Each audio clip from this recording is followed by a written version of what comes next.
နာမည်ကအန်ဒီဖြစ်ပါတယ်။ဘမ်းမှာလက်ထောက်မန်နေဂျာတယောက်ဖြစ်တာကြောင့်ဝင်ငွေကောင်းပြီးအောင်မြင်တဲ့တက်လက်ပိုင်းတယောက်ဖြစ်ပါတယ်။ဒါပေမဲ့လက်ရှိအချိန်မှာတော့သူ့မိန်းမကဘာမှတွေးတဲ့ကောင်တယောက်နဲ့ဖောက်ပြန်တာကိုသိသွားပြီးသူ့မိန်းမရောဖောက်ပြန်တဲ့ကောင်ရောနှစ်ယောက်လုံးကိုတနက်နဲ့ပြစ်တတ်တယ်ဆိုတဲ့ဆွဲချက်နဲ့တရားရုံးရောက်နေပါတယ်။အန်ဒီကဖောက်ပြန်တာကိုသိသိချင်းဒေါသထွက်လို့နှစ်ယောက်လုံးကိုတပ်ပစ်ဖို့စဉ်းစားခဲ့ပေမဲ့မတက်ခဲ့ပဲတနက်ကိုမြစ်ထဲလွှင့်ပစ်ပြီးအိမ်ပြန်လာခဲ့တာဖြစ်ကြောင်းတရားခွင်မှာထွက်ဆိုပါတယ်။ဒါပေမဲ့သူပြောတဲ့မြစ်ထဲမှာဘာတနက်မှရှာမတွေ့တဲ့အပြင်အန်ဒီကသူ့မိန်းမရဲ့လင်ငယ်အိမ်သားကိုသွားထားတဲ့တပ်တွေလည်းရှိတာကြောင့်အပြစ်ရှိတယ်လို့ဆုံးဖြတ်လိုက်ပါတယ်။လူနှစ်ယောက်ကိုတတ်ခဲ့တဲ့အတွက်တက်တကြိုးနှစ်ကြိမ်ကြာစေလို့တရားသူကြီးကအမိန့်ချမှတ်လိုက်ပါတယ်။ဆိုလိုတာကလွန်ငင်းချက်တာဝင်တဲ့တစ်ခါလွှင့်အောင်ထောင်ထဲမှာတက်တကြိုးနောက်တစ်ကြိမ်ကြာခံရအောင်မှာဖြစ်ပါတယ်။အန်ဒီကြောက်သွားတဲ့ရှော့ရှန်ထောင်မှာအန်ဒီလိုပဲတက်တကြိုးကြာနေတဲ့ထောင်သားကတော့ red ဖြစ်ပါတယ်။ထောင်သားတွေ10နှစ်ပြည့်တိုင်းမှာလွန်ငင်းချက်တာဝင်ရဖို့ဆွေးနွေးခွင့်ရှိပါတယ်။ red ကထောင်သက်နှစ်20ရှိပြီဖြစ်တာကြောင့်လွန်ငင်းခွင့်အတွက်ဒုတိယအကြိမ်ဆွေးနွေးခွင့်ရပါတယ်။သူကလည်းလူသတ်မှုနဲ့ထောင်ထဲဝင်လာတာဖြစ်ပြီးသူ့အပြစ်ကိုနောင်တရနေပါပြီ။လူအတိုင်းဝိုင်းနဲ့ဝင်ဆန်းဖို့အသင့်ဖြစ်နေပါပြီလို့အတနာခံပေမဲ့သူ့ရဲ့လွန်ငင်းခွင့်ကပယ်ချခံလိုက်ရပါတယ်။ထောင်သားတိုင်းလွန်ငင်းခွင့်ပယ်ချခံရတာကတဘာဝလိုဖြစ်နေတာကြောင့် red ကတော့ခံစားမနေပါဘူး။ red ကထောင်သားတွေလိုချင်တာမှန်သမျှရှာဝယ်ပေးနိုင်တဲ့သူဖြစ်လို့စီးပွားရေးလည်းကောင်းပြီးထောင်ထဲကကုန်တိုင်းလိုတော့ခေါ်ကြပါတယ်။ secret ဆေးကြောက်တွေအပြင်အရက်ပါညာကအစားထောင်ထဲရအောင်မှောက်ခုသွင်းပေးနိုင်သူဖြစ်လို့ထောင်သားတိုင်းကပတ်သက်ကြရတဲ့သူဖြစ်ပါတယ်။သူ့ထောင်သက်20ပြည့်တဲ့နေ့မှာပဲအန်ဒီအပါဝင်ထောင်သားအသစ်တွေရှောင်လာပါတယ်။ထောင်ထဲမှာနေရတဲ့ပထမဆုံးညကထောင်သားတွေအတွက်အဆိုးရဆုံးညဖြစ်ပြီးညှော်လင့်ချက်တွေသိမ်းမဲ့ညဖြစ်ပါတယ်။အဲ့လိုညမှာငိုတဲ့လူတွေရှိတာကြောင့်ဘသူကပထမဆုံးကိုပဲလူသစ်ဖြစ်မလဲဆိုတာကို Red တို့ဖွဲ့ကလောက်ကြပါတယ်။အဖွဲ့တွေက Haywood ဆိုတဲ့တယောက်ကဝါတုံးတဲ့ကောင်အရှင်ကိုလိုက်မယ်လို့ရွေးလိုက်ပါတယ်။ Red ကတော့အန်ဒီကိုမျက်စိကြပြီးအရက်ရှိဝေကောင်းစားလာတဲ့အထက်ကြီးပြက်ကအရင်ကိုပါဆိုပြီးမြင်းလောင်းတို့လိုလောက်လိုက်ပါတယ်။ထောင်ထဲမှာဖြစ်လို့လောင်းကြီးကပတ်စံမဟုတ်ပဲဆက်လိပ်ဖြစ်ပါတယ်။ထောင်သားအစ်တွေကိုထောင်မှုတော်တန်းကထောင်ရဲ့အကြီးဆုံးစီးမြင့်ကိုပြောပြပါတယ်။ထောင်မှုကဘာသာရေးသမားဖြစ်တာကြောင့်ဘာသာရေးစော်ကားတာကသူ့ထောင်မှာအကြီးဆုံးစီကံချိုးဖောက်မှုဖြစ်ပါတယ်။တခြားစီကံတွေကတော့တိတ်မကြီးလို့နေရင်နဲ့တိလာရလိမ့်မယ်လို့ပြောလိုက်ပါတယ်။အဲ့လိုနဲ့ထောင်သားတွေကထောင်သားတွေကိုရှေးဖြန်းပို့သက်စေးဖြန်းပြီးသူတို့နေရာမဲ့ထောင်ကန်တစ်ခန်းစီကိုမောင်းသွင်းပါတယ်။အဲ့ညမှာထောင်သားဟောင်းတွေကသူတို့လောင်းထားတဲ့အစ်စ်လေးတွေမငုံအောင်ပြားခေါ်ကြပါတယ်။ဖေးဝူလောင်းထားတဲ့ဖက်တီကစငိုတာကြောင့်သူနိုင်သွားပါတယ်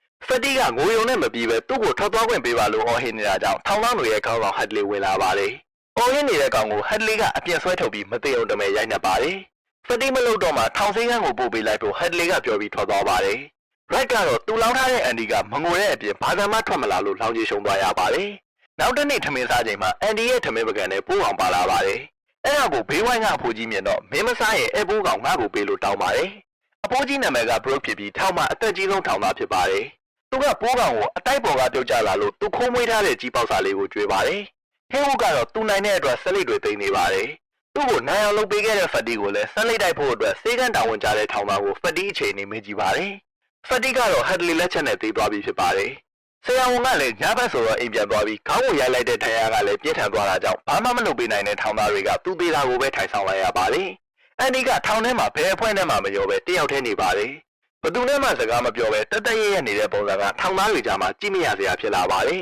။အန်ဒီကိုမျက်စိကျနေတဲ့ဟိုမိုနှာဘူးတက်တိုက်လည်းရှိတာကြောင့်အန်ဒီကသူတို့အဖွဲ့လက်ကလုံအောင်ရှောင်နေရပါတယ်။အဲ့လိုနဲ့တန်းလောက်ကြာတော့အန်ဒီကထောင်ရဲ့ကုန်တိုက်ကြီးဖြစ်တဲ့ Red ကိုပထမဆုံးစကားလာပြောပါတယ်။ Red ကလည်းအန်ဒီကိုမြင်တာနဲ့မိမကိုတတ်ခဲ့တဲ့ဘန်တထေးလေးလို့စလောက်ခေါ်ပြီးဘာလို့တက်လိုက်တာလဲလို့မေးပါတယ်။သူမတက်ခဲ့ဘူးလို့အန်ဒီကဖြေတော့ထောင်သားအလုံးကလည်းငါတို့လည်းအပြစ်မရှိပဲရှေ့နေထဲလို့ရောက်လာကြတာလို့နောက်ပြောင်ပြီးပြန်ပြောပါတယ်။ထောင်သားအလုံးကအပြစ်မရှိအောင်ပဲဆောင်ကြတာကြောင့်အန်ဒီလည်းအဲ့လိုပဲလို့ Red ကထင်လိုက်ပါတယ်။ထောင်တွင်းကုန်တိုက်ကြီး Red ကလိုချင်တာရှိလို့အန်ဒီကစကားလာပြောတာဖြစ်ပါတယ်။သူကကြောက်ခွဲတူတယ်လည်းလိုချင်တယ်လို့ပြောတော့နာမည်နဲ့တင်သေးစင်နိုင်တဲ့လက်နက်ကြီးလို့ထင်သွားတဲ့ Red ကမယူပေးရဲ့ပဲဖြစ်သွားပါတယ်။အန်ဒီကကြောက်ခွဲတူဆိုတာကြောက်တုံးတွေကိုပုံဖော်ရမှာတုံးတဲ့တူသေးသေးလေးဖြစ်ကြောင်းရှင်းပြပါတယ်။ထောင်ထဲမှာပြင်းလို့သူ့ဝါဒနာအရကြောက်ပပူးထုဖို့ဝယ်တာဖြစ်ပါတယ်။ဒါပေမဲ့ Red ကတော့မယုံနိုင်ပဲအန်ဒီကိုနှာဘူးအဖွဲ့ကလည်းချောင်းနေတာကြောင့်သူတို့ကိုတူနဲ့ထုမှာလားဒါမှမဟုတ်အဲ့တူနဲ့ထောင်ပေါက်ဖို့လားလို့မေးပါတယ်။အန်ဒီကတော့ရှိပြီးကြောက်ခွဲတူကိုမြင်ရင်သိပါလိမ့်မယ်လို့ပဲပြောလိုက်ပါတယ်။ Red လည်းအရင်ယူရေးကြဈေးထက်20%ပိုတောင်းပြီးအန်ဒီလိုချင်တာကိုရှာပေးဖို့ဆုံးဖြတ်လိုက်ပါတယ်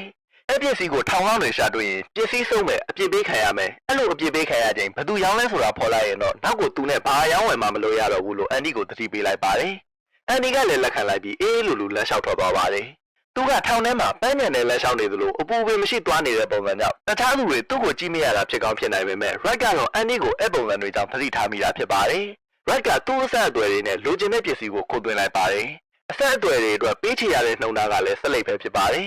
ကြောက်ခွဲသူကအန်ဒီပြောသလိုတေးသေးလေးဖြစ်ပြီးဒါနဲ့သာထောင်ဖောက်ရင်2600လောက်ကြာနိုင်တယ်လို့ Red ကရှေ့ရွလိုက်မိပါတယ်။ကြီးကမ်းမွေးရဲ့အဖိုးကြီး Brooke ကတော့ထောင်စာကြည့်နိုင်မှုဖြစ်ပါတယ်။သူကထောင်သားတွေကိုစားအုပ်တွေလိုက်ပေးချိန်မှာ Red က NDC ကိုမှားထားတဲ့ပစ္စည်းထည့်ပေးလိုက်ပါတယ်။ ND ထောင်သက်သိမ့်မကြခင်မှာပဲထောင်ထဲကဟိုမိုအဖွဲ့က ND အဝိရှော်တာဝန်ကြတဲ့နေ့မှာအကွက်စားရွှေပါတယ်။ ND ကအမြဲတမ်းပြန်စော်ပေမဲ့အချိန်တိုင်းသူပဲဒဏ်ရာဘယ်ဘဝနဲ့ပြန်ထွက်လာပါတယ်။အဲ့လိုနဲ့ထောင်ထဲမှာနေတာ2နှစ်ကျော်လာတဲ့အထိလဲ ND ရဲ့နေ့စဉ်တူဝါအလုပ်ကဟိုမိုကောင်တွေကိုခုခံတိုက်ခိုက်နေရတာဖြစ်ပါတယ်။မရီဦးပိုင်းရောက်လာတော့အာနာပိုင်တွေကထောင်အပြင်ဘက်ကခေါင်မိုးပြားတွေပြင်ဖို့စေတနာဝန်ထမ်း12ယောက်လိုတယ်လို့ထောင်ထဲမှာကြေညာပါတယ်။အပြင်မှာလုပ်ရတဲ့အလုပ်ဖြစ်တဲ့အတွက်ထောင်900ကျော်ကသူတို့နာမည်စာရင်းတွေပေးကြပါတယ်။မင်းနိုင်တဲ့အချိန်မှာတော့ Red ရဲ့လူတွေပဲမဲ့ပေါက်ပြီး Red လူတွေထဲမှာ Andy လည်းအပါအဝင်ဖြစ်ပါတယ်။ Andy တို့အဖွဲ့ကခေါင်မိုးတက်ကိုကတ်တရားစီတွေတုတ်ကြရပါတယ်။လုံခြုံရေးကောင်းကောင် Hadley ကသူ့ကိုရှင်းနှံတထေးတည်သွားတာကြောင့်မျိုးမျိုးမြက်မြက်အမွေရခဲ့ပေမဲ့အဲ့ငွေတွေအတွက်အခွန်ဆောင်ရမှာကိုစိတ်ညစ်နေပါတယ်။ငွေအကုန်လုံးသာရရင်နေရင်ထိုင်ရင်တထေးဖြစ်သွားနိုင်ပေမဲ့အခွန်တွေနှုတ်လိုက်ရင်တော့သူ့အတွက်ကားတစ်စီးစာလောက်ပတ်စံပဲကျန်မှာဖြစ်ပါတယ်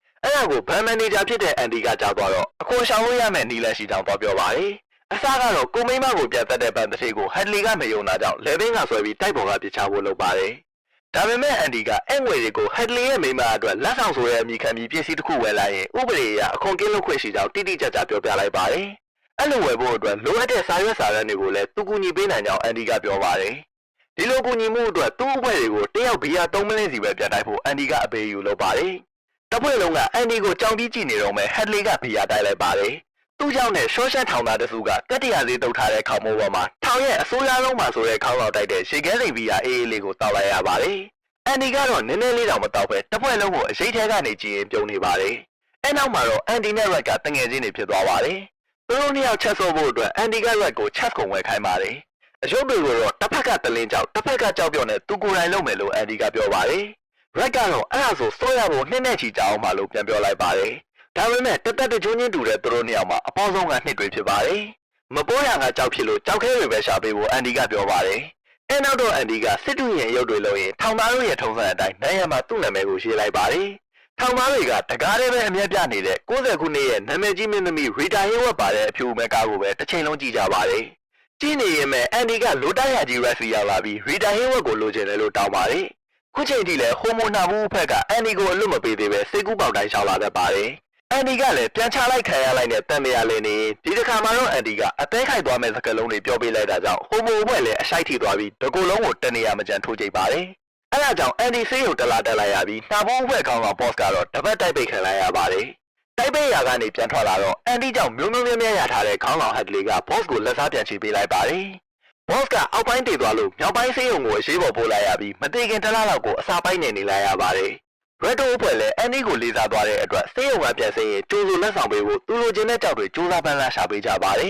။ Andy ဆေးရုံကဆင်းလာတော့သူမနာမနေထွင်ရမယ့်ကြောက်တုံးတွေနဲ့ Rita Hayworth poster ကိုလက်ဆောင်ပေးလိုက်ပါတယ်။ထောင်မိုးကထောင်ကန်းတွေကိုရှောင်းတခင်လိုက်စစ်စေတော့ပါနတ်တဲ့ Andy ကဘာသာရေးသမားထောင်မိုးအကြိုက်တမချမ်းလာဖန်နေလိုက်ပါတယ်။သူ့အခန်းထဲမှာမှောင်ကိုသွင်းလာတဲ့ poster နဲ့ကြောက်တွေကိုတွေ့သွားပေမဲ့တန်းလာတဲ့ကတချို့စာပိုက်တွေကို Andy ကအလို့ရနေလို့လှုပ်ပေးလိုက်ပါတယ်။အဲ့နောက်တော့ထောင်မိုးတော်တန်းက Andy လိုပညာတတ်တယောက်ကိုအလုပ်ချမ်းမခိုင်းတော့ပဲစာကြည့်လိုက်တောင်းပေးလိုက်ပါတယ်။ Andy ကစာကြည့်လိုက်မှု Brooke ရဲ့ထောင်သက်250အတွင်းတခါမှမရှိခဲ့ဘူးတဲ့လက်ထောက်ဖြစ်လာပါတယ်။တကယ်တော့ထောင်မှုကသူတို့လိုချင်ရဲ့အသုံးချလို့ရအောင်အနားခေါ်ထားတာဖြစ်ပြီးမကြခင်မဲ့ Andy စီကို Hadley အဆက်နဲ့ထောင်လောက်တယောက်ရှောက်လာပါတယ်။ Andy ကလည်းအကောင်းဆုံးကူညီပေးလိုက်လို့ထောင်ထဲမှာအရှိပါလာပါတယ်။ Andy ကစာကြည့်လိုက်ကိုတိုးချဲ့ဖို့ထောင်မှုစီကနေရှမ်းမုံဝင်တောင်းနေပါတယ်။ Brooke ကတော့သူ့ထောင်သက်တစ်လျှောက်ထောင်မှု6ယောက်ကြုံခဲ့ပေမဲ့တယောက်မှရှမ်းမုံဝင်မထုတ်ပေးဘူးလို့ပြောပါတယ်။သူပြောသလိုပဲအကျဉ်းထောင်အတွက်ရှမ်းမုံဝင်ကို3နေရာပဲအသုံးချပြီးနိုင်ရလွေပြင်တာအချုပ်ခန်းပြင်တာနဲ့အဆောင်တိုးတာဖြစ်ပါတယ်။ဒါပေမဲ့ပြည်နယ်လွှတ်တော်ကိုစာတင်ပြီးတောင်းလို့ရတာကြောင့် Andy ကတပတ်စာတစ်လောက်တင်ဖို့ခွင့်တောင်းပါတယ်။ထောင်မိုးကလည်းသူ့ပတ်စံကုန်တာမဟုတ်လို့လှုပ်ချင်ရလှုပ်ခွင့်ပေးလိုက်ပါတယ်။အပတ်တိုင်းစာပို့ပေမဲ့နှင်းနဲ့ချီတာတော့လွှတ်တော်ကတော့လိလျူရှုမြဲရှုထားပါတယ်။တစ်ကုန်ပြီဆိုရင် Andy ကထောင်ဆောင်နိုင်ရဲ့အခွန်ငွေကိုတွက်ချက်ဖြည့်ရှင်းပေးရတဲ့အလုပ်ကိုပဲလုပ်ရပါတော့တယ်။အခွန်ကိစ္စကအလုပ်များလို့လက်ထောက်တယောက်တောင်ခေါ်ဝင်ပေးခဲ့ပြီးအဲ့လူကတော့ Red ဖြစ်ပါတယ်။ Red ကလည်းတနေ့မှတလားတက်သားနေကောင်းကောင်းစားခွင့်ရတာမို့အဲ့လိုလုပ်ရတာပြောနေပါတယ်။ခုချိန်ထိတော့ Andy ကလွှတ်တော်ကိုစာရီပို့နေစေဖြစ်ပါတယ်။တနေ့မှစားကြည့်လိုက်မှု Brooke က Hayworth ကိုဓာတ်နဲ့ထောက်ပြီးတပ်ဖို့လုပ်နေလို့ Andy နဲ့ Red ကအသေးအတန်သွားဆွဲရပါတယ်။ Hayworth ကထောင်ကလွတ်တော့မဲ့ Brooke ကိုလာနှုတ်ဆက်တာဖြစ်ပေမဲ့ Brooke ကရရောက်ချင်းသူ့ level ကိုဓာတ်နဲ့ထောက်လိုက်ပါတယ်။ Brooke ထောင်ကြနေတာ250ရှိနေပြီဖြစ်လို့သူကအပြင်လောကကိုမပြန်ရဲတော့တာဖြစ်ပါတယ် ထောင်ရဲစာကြီးတိုင်းမှာအရေးပါတဲ့လူတစ်ယောက်အဖြစ်အသားကျနေတဲ့ Brooke ကလူငင်းချမ်းသာဝင်နေတာအပြင်ရောက်သွားရင်ဘာမှမလုပ်တတ်မကင်တဲ့အတုံးမကျတဲ့လူအိုကြီးတစ်ယောက်ဖြစ်နေမှာပါဒီထောင်နေရတွေကရောက်ချင်းတော့မုန်းစရာပဲမဲ့အချိန်တိုင်းတာတစ်ခုရောက်သွားရင်အသားကျသွားပြီးထောင်ရဲဝါမျိုးတာကိုခံရတာပဲလို့ Red ကပြောပါတယ်တက်တချုံချတယ်ဆိုတာကိုတဘွားလုံးကိုဒီလိုနည်းနဲ့ယူလိုက်တာပဲဖြစ်ပါတယ် Brooke ကတော့သူ့မွေးထားတဲ့ကြီးကန်းလေးကိုပေးမဲ့ပေးလိုက်ပြီးမဖြစ်မနေထောင်ကထွက်သွားရပါတယ်သူထောင်မကြခင်တစ်သက်လုံးမှာကားဆိုလို့တစ်စီးပဲမြင်ခဲ့ဘူးပဲမဲ့90အကြာမှာတော့နေရာတိုင်းမှာကားတွေနဲ့ပြည့်နေပါတယ်အပြင်လောကရဲ့ပြောင်းလဲမှုတွေကိုအသားမကျဖြစ်နေတဲ့ Brooke ကထောင်တွင်းနေရာမှာနေရပြီးစတိုးဆိုင်တစ်ခုမှာပြည့်စည်တဲ့အလုပ်ကိုလည်းအစိုးရကပေးပါတယ်တုံချီအဖိုးကြီးတယောက်အတွက်တော့ဒီအလုပ်ကလည်းခက်ခဲလွန်လာပါတယ်ညအိတ်တိုင်းလည်းအိမ်မဆိုးတွေမှတ်တာကြောင့်လက်လံပြီးနိုးလာတတ်ပါတယ်အခါတလေထောင်ထဲပြန်ရောက်ရေးအတွက်တနက်တက်လက်နဲ့စတိုးဆိုင်ကိုတမျှတိုက်ပြီးမန်နေဂျာကိုပါပြစ်သက်ချင်တဲ့အတွေ့အကြုံခဏပေါ်လာတတ်ပါတယ်ဒါပေမဲ့လည်းသူ့အသက်အရွယ်ကအဲ့လိုလုံနိုင်တဲ့အခြေအနေကိုကျော်သွားပြီးမို့ Brooke ကဒီဘွားကိုလက်လျှော့လိုက်တော့ပုံဆုံးဖြတ်လိုက်ပါတယ်။ထောင်တွင်းအရာကသူနေရတဲ့အခန်းမှာ Brooke နေခဲ့တယ်လို့စာရေးပြီးသူ့ဘွားကိုအဆုံးစီရင်လိုက်ပါတယ်။မသိခင်ထောင်ထဲက Red တို့ကိုစားတစောင်းနဲ့နှုတ်ဆက်ခဲ့ပါတယ်။ဟင်းဝုကိုလည်းဓာတ်ထောက်ခဲ့မိလို့တောင်းပန်ထားပါတယ်။အားလုံးကဘာမှပြောစရာမရှိကြပဲမဲ့ Red ကတော့သူဒီမှာပဲတည်ခဲ့တဲ့နာလို့ရှင်းရလိုက်ပါတယ်။အန်ဒီကလွတ်တော်ကိုစားဖို့တာ6နှစ်ကြာပြီးမှတော့လွတ်တော်ကရမုံငွေတွေပေးလိုက်တဲ့အပြင်စားဖို့ဟောင်းတွေပါပို့ပေးလိုက်ပါတယ်။နောက်တဲ့စာတွေပို့ပြီးမနှောက်ယှက်ဖို့အတွက်နှစ်သိမ့်ပေးလိုက်တာဖြစ်ပေမဲ့အန်ဒီကတော့ဒီနေ့ကစလို့တပတ်စာ2ဆောင်ပို့ဖို့ဆုံးဖြတ်လိုက်ပါတယ်။လွတ်တော်စာကြီးလိုက်ကလှူလိုက်တဲ့ပုံထဲမှာတပြားတစ်ချက်လဲပါလာပါတယ်။အန်ဒီလည်းဂီတပိုးတွေကြွာလာပြီးတပြားကိုဖွင့်လိုက်ပါတယ်။အဆောင်တွေမဝင်နိုင်အောင်တကားကိုလောချပြီးထောင်တစ်ခုလုံးကြောင်းအတန်လွင့်ကနေပါလွှင့်ပေးလိုက်ပါတယ်။သူကတော့အခန်းထဲမှာအေးရအေးချောင်းထိုင်နေလိုက်ပါတယ်။နေရာပေါင်းစုံကထောင်သားတွေလည်းမကြားစဘူးဂီတသံကြောင့်အထူးအဆန်းဖြစ်ကုန်ပါတယ်။အီတလီမိမနှစ်ယောက်ဆိုထားတဲ့သခင်ဆန်ကိုတယောက်မှနားမလဲကြပါပဲရှော့ရှက်ထောင်ကလူတွေအကုန်လုံးကအဲ့တခဏအတွင်းမှာလွတ်လပ်တယ်လို့ခံစားလိုက်ရပါတယ်။ထောင်မှုရောက်လာတော့အဖက်မလုပ်ပဲအေးအေးဆေးဆေးနှက်နေတဲ့အန်ဒီကတော့နှစ်ပတ်တိုက်ပိတ်ခံလိုက်ရပါတယ်။အဲ့နောက်မှာတော့ Red ကထောင်သက်နှစ်30ပြည့်ပြီဖြစ်လို့လူငင်းခွင့်အတွက်ထပ်ပြီးဆွေးနွေးရပါတယ်။ဒီတစ်ခါမှလည်းအရင်တုန်းကလိုပဲနောက်တိုင်းရနေပါပြီလူအတိုင်းဝိုင်းနဲ့ပြန်ဝင်ဖို့အသင့်ဖြစ်ပါပြီလို့အာမခံကတိတွေပေးပေမဲ့ပယ်ချခံလိုက်ရပြန်ပါတယ်။အန်ဒီအတွက်လည်းဒီနေ့ကထောင်သက်10နှစ်ပြည့်တာဖြစ်ပါတယ်။အဲ့နောက်မှာတော့ရမုံငွေတောင်းလို့တဲ့အန်ဒီအတွက်လွှတ်တော်ကစာကြည့်တဲ့ရမုံငွေတစ်နှစ်ကို$900ပေးဖို့ဆုံးဖြတ်လိုက်ပါတယ်။၄နှစ်အကြာမှာအန်ဒီကနန်စော်နေရဲ့အခန်းကိုအင်္ဂလန်ရဲ့အကြီးဆုံးစာကြည့်တာအဖြစ်ပြောင်းလဲနိုင်လိုက်ပါတယ်။ထောင်မိုးနော်တန်ကလည်းထောင်သားတွေကိုထောင်အပြင်မဲ့နိုင်ငံလုပ်ငန်းတွေမှာဈေးတက်နဲ့ခိုင်းမှုပြင်ဆင်မှုတွေလုပ်နေပါတယ်။အပြစ်ကင်းမှနေရတဲ့နှစ်သားကိုထောင်သားတွေနားလည်ဖို့ဆိုတဲ့ရည်ရွယ်ချက်ကိုခုတုံးလုပ်ပြီးနိုင်ငံလုပ်ငန်းတွေမှာထောင်သားတွေကိုခေါင်းပုံဖြတ်ပြီးခိုင်းတဲ့အပြင်လုပ်ငန်းတွေမှာပါလက်စားပြီးလုပ်ခိုင်းပါတယ်။လျှို့ဝှက်အပေးယူတွေရဲ့နောက်ွယ်ကငွေကိုကျုပ်ကင်သူကတော့အန်ဒီဖြစ်ပါတယ်။ Red တို့လိုလူတွေစဉ်းစားလို့တော့မရတဲ့တရားမဝင်ငွေစည်းစိမ်မှုတွေကိုအန်ဒီကကန်တွယ်ပေးနေတာဖြစ်လို့တစ်ချက်မှသွားတာနဲ့သူရောထောင်မှုပါဘဝတုံးသွားမှာဖြစ်ပါတယ်။ဘာမှဖြစ်စေရှဲဘက်ကဖြစ်စေအစာလေးရတာနဲ့ကိစ္စတုံးသွားမှာဖြစ်တာကြောင့် Red ကစိတ်ပူနေပေမဲ့အန်ဒီကအဲ့ကိစ္စတွေကိုကန်တွယ်ပြီးသားဖြစ်ပါတယ်။အန်ဒီက Randall Steven ဆိုတဲ့တကယ်မရှိတဲ့လူတစ်ယောက်ကိုဖန်တီးထားပါတယ်။အဲ့လိုမှမွေးစင်းကစားလို့မှတ်ပုံနဲ့ရှင်မောင်းလိုက်စဉ်ဘဏ်အကောင့်အားလုံးရှိပါတယ်။တကယ်မရှိတာကတော့လူကိုယ်တိုင်ပဲဖြစ်ပါတယ်။စာရွက်စာတမ်းကိစ္စတွေကိုနောကြည့်နေတဲ့အန်ဒီကစိတ်ကူးရဲ့လူတစ်ယောက်ကိုတရားဝင်တည်ရှိအောင်ထောင်ဘူးအကိုနဲ့ဖန်တီးထားပါတယ်။တကယ်လို့သူတို့လုပ်နေတဲ့လက်တလုံးညာကိစ္စတွေကိုရှဲတွေတီးသွားရင်တော့မှအမှုပတ်မှာထောင်ဘူးရောအန်ဒီရောမဟုတ်ပဲ Randall Steven ဆိုတဲ့ဘဏ်အကောင့်ပိုင်ရှင်ကိုရှာရင်ရှဲတွေကတရေကိုရှာရသလိုလမ်းဆုံးသွားမှာဖြစ်ပါတယ်။အန်ဒီကအပြင်မှာနေတော့ကလူရိုးလူဖြောင်းတစ်ယောက်ဖြစ်ပေမဲ့လူလိမ်ဖြစ်ဖို့ထောင်ထဲဝင်လာသလိုအကွက်ဆန်းတွေရွှေ့တာလာပါတယ်။ Red ကလည်းတော်လိုက်တာလို့ပဲချီးကျူးလိုက်ပါတယ်။အန်ဒီကထောင်မှုအများဆုံးတွေရအောင်စီစဉ်ပေးတဲ့အပြင်စားကြည့်တဲ့ကိုစီမံတာထောင်သားတွေကိုအထက်တန်းဝဲရအောင်ကူညီပေးတာတွေကိုလည်းလုပ်ပါတယ်။တရက်မှာသူတို့စီကိုထောင်သားတစ်တွေရှောင်လာပြန်ပါတယ်။အဲ့ထက်မှာတိုမီလို့ခေါ်တဲ့တခိုးတစ်ယောက်လည်းပါပါတယ်။ခိုးမှုဖောက်ထွင်းမှုတွေနဲ့ထောင်ဒဏ်2နှစ်ကျသူဖြစ်ပြီးလူငယ်ပြီးဖြက်လက်ရှိလို့ Red တို့နဲ့အဖွဲ့ကြသွားပါတယ်။ခိုးလို့ထောင်မောင်းလို့ရောက်ဖူးနေပြီဖြစ်တာကြောင့်အန်ဒီကမကျွမ်းကျင်တဲ့တခိုးလုံးမဲ့အစားတခြားအလုပ်တစ်ခုပြောင်းလို့ကြည့်ဖို့အကြံပေးလိုက်ပါတယ်။အဲ့နောက်မှာတော့တိုမီကအန်ဒီကိုသူ့မှာမိန်းမရှိကြောင်းနဲ့မွေးကင်းလာကလေးရှိကြောင်းပြောပြပါတယ်။သူကထောင်ထဲကနေအထက်တန်းအောင်ဖြည့်ချင်နေပါတယ်။ဒါပေမဲ့ ABCD တောင်ဖျောက်အောင်မတက်လို့အန်ဒီကတိုမီကိုမူလာတန်းကျောင်းသားလို့စာပြန်သင်ရပါတယ်။တိုမီကလည်းအတော်ကြိုးစားတာကြောင့်သူ့ကိုစာသင်ပေးနေတဲ့အန်ဒီကလည်းပီတိဖြစ်နေပါတယ်။တနေ့မှတိုမီက Red နဲ့စကားဆက်မိရင်အန်ဒီကမိမနဲ့ဖောက်ပြန်တဲ့ကောင်ကိုတက်ပြီးထောင်ထဲရောက်လာတဲ့ဘန်မန်နေဂျာဆိုတာသိလိုက်ရပါတယ်။တိုမီကြားခဲ့တဲ့အရှင်ထောင်မှာသူ့အခန်းပေါ်လူသက်သမားကထောင်ကျရင်နဲ့သူ့လုပ်ခဲ့တဲ့အလုပ်တွေတက်ခဲ့တဲ့လူတွေအကြောင်းကိုမနာမနေပြောလို့ရှိပါတယ်။အဲ့ဒီအခန်းပေါ်ကကလပ်တစ်ခုမှာဘောစီတွေရဲ့အနေအထားကိုစောင့်ကြည့်ပြီးမျိုးမျိုးမြတ်မြတ်ရမယ်ထင်အိမ်ထဲဝင်ငွေတတ်ပါတယ်။တနေ့မှသူရွေးလိုက်တဲ့ပြစ်မှတ်ကဘန်မန်နေဂျာတယောက်ရဲ့မိမနဲ့ဖောက်ပြန်နေတဲ့ကောင်ဖြစ်ပါတယ်။သူ့အိမ်ကိုဝင်မွေးရင်းမိသွားတာကြောင့်တိုမီရဲ့အခန်းပေါ်က2ယောက်လုံးကိုပြစ်တက်ခဲ့ပါတယ် ဒါပေမဲ့တရားရုံးကမိမရဲ့တရားဝင်ယောက်ျားဗန်မန်နေဂျာကတတ်တယ်ဆိုပြီးအမိန့်ချလိုက်တာကိုဟာတာတဖို့လို့ခွတ်တိုးခွက်လန်ပြောပြမှုပါတယ်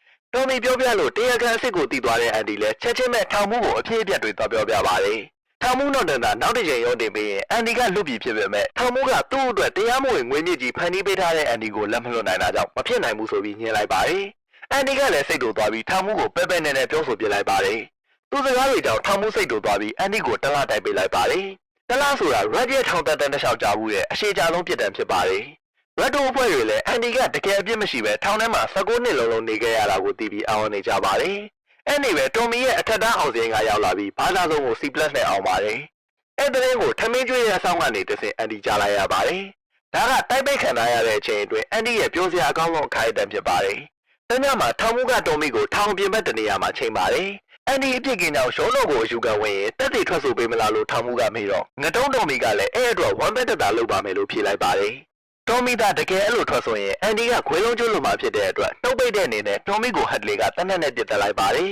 ။ထောင်သားတယောက်ထွက်ပြေးလို့တနက်နဲ့ပြစ်တက်လိုက်ရတယ်လို့ပဲသတင်းလွှဲလိုက်ပေမဲ့ Red တို့ကတော့အားလုံးသိနေပါတယ်။တိုက်ပိတ်ခံထားရတဲ့အန်ဒီကလည်းအဲ့ကိစ္စကိုသိတော့နောက်ကိုဘာမှထပ်မလိမ်ပေးနိုင်တော့ဘူးလို့ထောင်မှုကိုပြောပါတယ်။ထောင်မှုကတော့အဲ့လိုမလုပ်ပေးအန်ဒီကိုဟိုမိုကောင်တွေနဲ့အတူထားပြီးစာကြည့်လိုက်ကိုမေးရှို့မယ်လို့ချင်းချောက်ပါတယ်။စဉ်းစားဖို့အချိန်တလထပ်ယူလိုက်အောင်ဆိုပြီးနောက်တလထပ်ပိတ်ထားလိုက်ပါတယ်။ပြန်လို့လာတော့ရွှေချင်စရာမရှိတဲ့အန်ဒီကပုံမှန်အတိုင်းအလုပ်တွေပြန်လုပ်ပေးရပါတယ်။အန်ဒီက Red ကိုထောင်ကလွန်ရင်သူ့သွားမယ့်နေရာကိုပြောပြပါတယ်။သူနေချင်တာကဇီဝတနေကိုလို့ခေါ်တဲ့မက္ကဆီကိုကမ်းခြေမြို့လေးမှာဖြစ်ပါတယ်။ပစိဖိတ်သမုဒ္ဒရာဘေးကကမ်းခြေမြို့လေးဖြစ်ပြီးအဲ့နေရာမှာမှတ်ဉဏ်တွေမရှိဘူးလို့တင်လာကြပါတယ်။အန်ဒီကကြံတဲ့သူ့ဘဝတက်တန်းကိုဖြည့်ခဲ့သမျှတွေမတွေ့ပဲနေသွားချင်တာဖြစ်ပါတယ်။ Red ကိုလည်းလွတ်ရင်သူ့စီလာခဲ့လို့ပြောပေမဲ့ Red ကတော့အပြင်လောကမှာအသက်ရှင်ဖို့စိတ်တောင်မကူဘူးသူဖြစ်ပါတယ်။သူကထောင်ထဲမှာလိုတိုင်းရဆိုပေမဲ့အပြင်မှာတော့အဲ့လိုမဟုတ်ဘူးလို့အန်ဒီကိုပြောပါတယ်။အန်ဒီက Red တက်လွတ်သွားရင်သူ့အတွက်တစ်ခုလုပ်ပေးဖို့တောင်းဆိုပါတယ်။ဘော့စလိုမျိုးကတကွင်းနဲ့တက်တက်ရှိနေတဲ့မြက်ခင်းမြင့်ကြီးမှာကြောက်တန်းစီနိုင်ရတဲ့သူ့ဘေးမှာတော့ဝက်တစ်ချပဲကြီးတစ်ပင်ရှိပါတယ်။ဝက်တစ်ချပဲအောက်မှာ Red ကိုပေးချင်တာတစ်ခုမြုပ်ထားတယ်လို့အန်ဒီကပြောပါတယ်။သူ့စကားတွေကထိုးစမ်းမိမှုမှန်လာကြောင်းအားလုံးကအန်ဒီတစ်ခုခုဖြစ်သွားမှာကိုစိတ်ပူနေကြပါတယ်။ဟေးဦးကလည်းအန်ဒီက6ပေရှိတဲ့ကျိုးတစ်ချောင်းလာတောင်းသွားလို့ဘရုတ်လိုများလှုပ်သွားမလားဆိုပြီးအတွေးရောက်ကုန်ပါတယ်။ထောင်မှုကထုံးစံအတိုင်းတခိုးစင်းတွေလောက်ခိုင်းပြီးနောက်မိကန်တစ်တာတဲ့စင်းတွေသိမ်းပြီးပြန်သွားပါတယ်။အန်ဒီကိုတော့သူ့ဖက်နှက်ကိုပြောင်းလဲနေအောင်တိုက်ခိုင်းသွားလို့အန်ဒီကလည်းတိုက်လိုက်ပါတယ်။အဲဒီညမှာမိုးရေချိန်မိုးကြိုးတွေလည်းပြစ်သလိုအန်ဒီကိုစိတ်ပူနေတဲ့ Red အတွက်အရှင်းများဆုံးညဖြစ်ခဲ့ပါတယ်။နောက်နေ့မနက်အခန်းတွေစစ်တော့အန်ဒီကအခန်းထဲကနေထွက်မလာတာကြောင့်ထောင်းလောင်းတွေကဝင်ကြည့်ပါတယ်။အခန်းထဲမှာတော့အန်ဒီရှိမနေပဲအခန်းလုံးကလည်းခြေရလက်ရမပြတ်လို့အားလုံးကအော်နေကြပါတယ်။အန်ဒီနဲ့အနီးဆုံး Red ကနေစားပြီးဆင်းပေးပေမဲ့ Red တောင်မှပဲဘာမှမသိဘူးဖြစ်နေပါတယ်။စိတ်ထူသွားတဲ့ထောင်မှုကနိုင်ရန်ကိုခဲလုံးနဲ့ပေါက်လိုက်ချိန်နိုင်ရန်ကပိုစတာကအပေါက်ဖြစ်သွားပါတယ်။ပိုစတာကိုခွာကြည့်လိုက်တော့လှိုင်ကောင်းတစ်ခုရှိနေတာကြောင့်အန်ဒီထောင်ပေါက်ပြေးသွားတယ်ဆိုတာကိုသိလိုက်ရပါတယ်။နေရာအနှံ့လိုက်ရှာပေမဲ့ပေးပွားနေတဲ့ထောင်ဝတ်စုံစက်ပြခဲ့တဲ့ကဲနဲ့တော်တော်ဆုတ်နေပြီဖြစ်တဲ့ကြောက်ခွဲတူတို့ကိုပဲရှာတွေ့ပါတယ်။ကြောက်ခွဲတူနဲ့ဆိုရင်2600လောက်တူရလိုက်မယ်လို့ Red ကထင်ရပေမဲ့အန်ဒီကတော့220နဲ့ထောင်နိုင်ရန်ကိုတူသွားပါတယ်။အန်ဒီကသူ့နာမည်ကိုနိုင်ရန်မှာရင်းနေရင်အိုဟောင်းနေတဲ့နိုင်ရန်ကပဲ့ကြလာတာကြောင့်ထောင်ပေါက်ဖို့အကြံရသွားတာဖြစ်ပါတယ်။အဲ့ဒီတွေကစာတူးခဲ့တာဖြစ်ပြီးပိုစာတွေနဲ့တေချာကဝယ်ထားခဲ့တာဖြစ်ပါတယ်။ကြောက်အစားအနာတွေကိုတော့အပြင်ထွက်ခွင့်ရတိုင်းဘောင်းမီတွေကနေတဲထုတ်လာပါတယ်။တိုမီတေပြီးနောက်ပိုင်းမှာတော့ထောင်ထဲမှာနေတာလုံလောက်ပြီလို့တွေးမိတာကြောင့်ထွက်ပြေးခဲ့တာဖြစ်ပါတယ်။ထောင်မှုရဲ့ဖက်နှက်ကိုထောင်မှုမှသလိုပဲတေချာပြောင်းတိုက်ပြီးသူကစီးသွားပါတယ်။ထောင်မှုအတွက်တော့သူ့ဖက်နှက်အစုပ်ကိုထားခဲ့လိုက်ပါတယ်။ကြောက်ခွဲတူကိုဖွက်တဲ့နေရာကတော့တမချန်းစာအုပ်ထဲမှာဖြစ်ပါတယ်။ထောင်မှုအတွက်လုပ်ပေးခဲ့သမျှစည်ရင်းတွေကိုအတုတွေနဲ့လဲယူလာပြီးသူ့ပစ္စည်းတွေကိုခြေထောက်မှာကျိုးနေချပါတယ်။ထောင်နိုင်ရန်အပြင်ရောက်တော့မိုးချိတ်နဲ့ကြိုက်ပြီးပေ900ရှိတဲ့မစင်ပိုက်လိုင်းကိုခွဲပါတယ်။ပေ900ဆိုတာဘောလုံးဝင်းကားကွင်းစာအရှိဖြစ်ပေမဲ့အန်ဒီကတော့ဝိုင်းရမောက်သွားရင်လွတ်လပ်မှုကိုရှောက်တဲ့အထိခရီးဆက်ခဲ့ပါတယ်။အဲနောက်မှာတော့အန်ဒီကသူဖန်တီးထားတဲ့စိတ်ကူးရင်လူသား Randall Steven အဖြစ်နဲ့ထောင်မှုတော်တဲ့အတွက်ရှာပေးထားသမျှပတ်စံတွေကိုဖန်ကပတ်ထုတ်ပါတယ်။19နှစ်လုံးနော်တန်အတွက်ရေလို့ရှာပေးထားပေမဲ့အားလုံးကသူ့လောအားကဖြစ်လာပါတယ်။တလန်းစားတဲ့တော်မီကိုတတ်ခဲ့တဲ့အထောက်အထားတွေကိုလည်းရဲဌာနကိုပို့လိုက်ပါတယ်။အမိန့်ပေးတဲ့ထောင်မှုတော်တန်နဲ့အတူတနတ်မောင်းကိုဆွဲတဲ့ဟတ်လီပါထောင်ချမှာဖြစ်ပါတယ်။ဟတ်လီကမျက်ရည်ဆက်လက်နဲ့အဖမ်းခံလိုက်ရချိန်မှာနော်တန်ကတော့သူ့ကိုယ်သူပဲတက်သေးလိုက်ပါတယ်။အဲနောက်မှာတော့ Redsi ကို postcard တစ်ခုနဲ့သူရှိတဲ့နေရာကိုဒစိကောင်းကနေတစ်စိပို့ပေးလိုက်ပါတယ်။ Red ကိုပြောသွားသလိုပဲလက်ရှိမှာအန်ဒီကအမိုးမိတ်ကားလေးနဲ့ Pacific သမုဒ္ဒရာစီကိုဦးတည်နေပါတယ်။ထောင်ထဲက Red တို့အုပ်စုကတော့ဘီယာတောက်ရတဲ့အကြောင်းအစားလို့နေ့တိုင်းအန်ဒီအကြောင်းတွေပြောပြကြပါတယ်။သူထွက်သွားလို့စိတ်မကောင်းဖြစ်မိသလိုတော့ခံစားရပါတယ်။အဲနောက်မှာတော့ Red ရဲ့ထောင်သက်240ပြည့်တဲ့အတွက်လူငင်းချမ်းသာဝေးရဖို့ထပ်ပြီးဆွေးနွေးရပါတယ်။ အမြဲဖြစ်နေရပြီးတကယ်မလွတ်တဲ့ Red ကဒီတစ်ခါမှတော့စိတ်ရှိရှိမဖြစ်တော့ပဲနောက်တန်းရပြီလားမေးတော့ထောင်ထဲမှာနေရတာနောက်တန်းမရတဲ့နေမရှိဘူးလို့ပြန်ပြောပါတယ်ငယ်ရွယ်စဉ်တုန်းကရွှေဦးမမိုက်လုပ်ခဲ့တဲ့သူ့ကိုယ်သူဒီလိုတွေမလုပ်ဖို့သွားပြောချင်ပေမဲ့အဲ့အချိန်တွေကကုန်ခဲ့ပြီဖြစ်လို့လက်ရှိထောင်ထဲမှာအေးအေးချမ်းချမ်းနေနေတဲ့သူ့ကိုရှေရှေဝေးဝေးတွေမေးမနေပဲပယ်ချတဲ့တစိတ်ကိုသာမြန်မြန်ထူလိုက်ငါအချိန်တွေလာမဖြုံးနဲ့လို့ဘူးနဲ့ပေါက်ပြောလိုက်ပါတယ်သူ့ပြောကြောင့်ပဲစစ်စေးရေးဖွဲ့ကလူငင်းချက်တာဝင်ပေးလိုက်ပါတယ်အပြင်ရောက်တော့ Brooke နေခဲ့တဲ့ထောင်တွင်းအိမ်ယာမှာပဲနေရပါတယ် Brooke လိုပဲအလုပ်လုပ်ရသလို Brooke ခံစားခဲ့ရသလိုမျိုးတွေကိုလည်းတက်ထက်တဲ့ခံစားနေရပါတယ်Brooke နီးတို့သူ့ကိုယ်သူအဆုံးသတ်ဖို့စဉ်းစားလိုက်ပေမဲ့အန်ဒီကိုပေးခဲ့တဲ့ခရီးကိုတီးဖို့အတွက် Boston ကိုထပ်သွားပါတယ်လူငင်းချက်တာဝင်နဲ့ထွက်လာတဲ့လူတွေကစောင့်ကြည့်ခံရပေမဲ့အဖိုးကြီးဖြစ်နေတဲ့ Red ကတော့ရှော့ရှော့ရှူရှူပဲအန်ဒီပြောတဲ့တကွင်းနဲ့တက်တက်ရှိနေတဲ့မြက်ခင်းမြင့်ကြီးရဲ့ကြောက်တန်းစီနိုင်ရတဲ့သူ့ဘေးကဝက်တင်ချမင်းကြီးရဲ့ရှိရာကိုရောက်လာပါတယ်အပင်ချင်းရင်ကိုတူကြည့်တော့စားလေးတစ်ဆောင်နဲ့ပတ်စံတွေကိုတွေ့လိုက်ရပါတယ်အန်ဒီကဘဝကိုဖြိုးလင်းချက်ထားဖို့နဲ့သူ့စီကိုလာခဲ့ဖို့ပြောထားပါတယ် Red လည်း Pacific သမုဒ္ဒရာဘေးကဇီဝတန်နေကိုလိုက်သွားပါတယ်ကမ်းခြေမှာတော့မျောလင်းချက်တွေပြည့်နေတဲ့အန်ဒီကသူ့ရဲ့မိတ်ဆွေဟောင်းကြီး Red ကိုအပြုံးတွေနဲ့စီးကြိုလို့နေပါတယ်